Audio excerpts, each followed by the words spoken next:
Two little words, right now. That's how Panthers head coach Dave Canales described Bryce Young's status as the team's franchise quarterback. And if you listen closely, that phrase says a whole lot more than a simple yes ever could. Stick around because this interview reveals exactly where things actually stand in Carolina. What's up, everybody? Welcome back to the channel. Today we're breaking down Dave Canales' recent comments about Bryce Young's future with the Panthers and why his careful wording is raising real questions about a long-term commitment. Let's get into it. While the Carolina Panthers did pick up the fifth-year option for 2027, attached to Bryce Young's rookie contract, there's been no real indication that the organization has seriously considered locking him down with a long-term extension before this upcoming season even gets underway.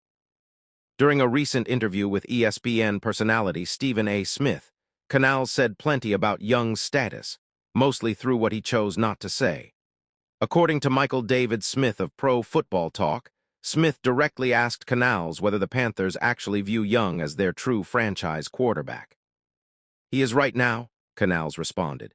He's our guy, and I love the trajectory that he's on, and not just the stuff that he's growing in from just an operational standpoint, moving the offense, finding chemistry and all that, but it's also just the critical moments.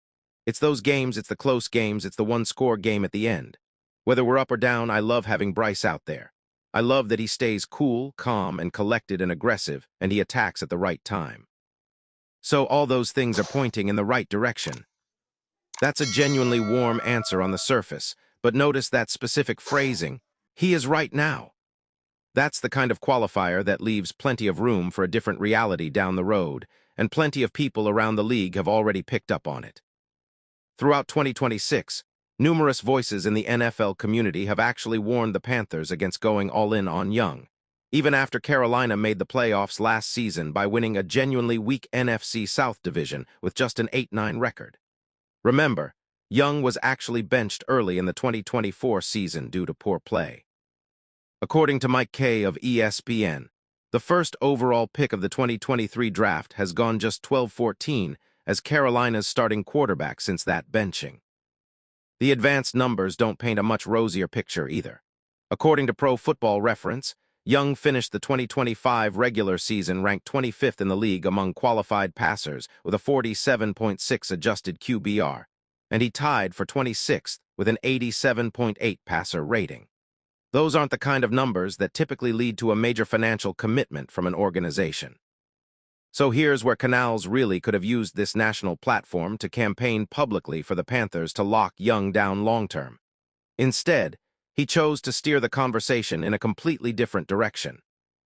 "I'll just let the rest of the stuff just sort itself out, with all the conversations with his whole group and party, and our front office here with General Manager Dan Morgan and Executive Vice President of Football Operations Brant Tilley's working that part out," Canales explained.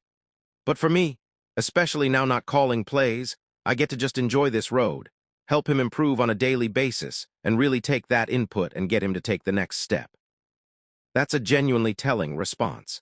Canales essentially punted the entire contract conversation over to the front office, choosing instead to focus purely on Young's on-field development rather than advocating for his long-term financial future with the organization. It's also worth noting that Canales has actually handed offensive play-calling duties over to offensive coordinator Brad Idzik this season, a change that gives the head coach more bandwidth to focus specifically on Young's growth as a quarterback, separate from game planning responsibilities. Overall, it continues to sound like the Panthers simply aren't in any rush to finalize a long-term deal with Young before he begins the fourth season of his young career. Whether that's because they genuinely want to see more consistent growth before committing major money, or whether there's real uncertainty about his long-term ceiling as a franchise quarterback, the message from Canales was pretty clear, even if he never said it directly.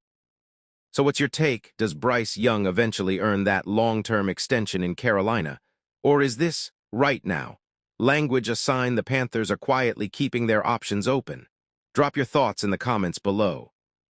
If you enjoyed this breakdown, smash that like button, subscribe for more Panthers and NFL coverage all season long, and I'll see you in the next video.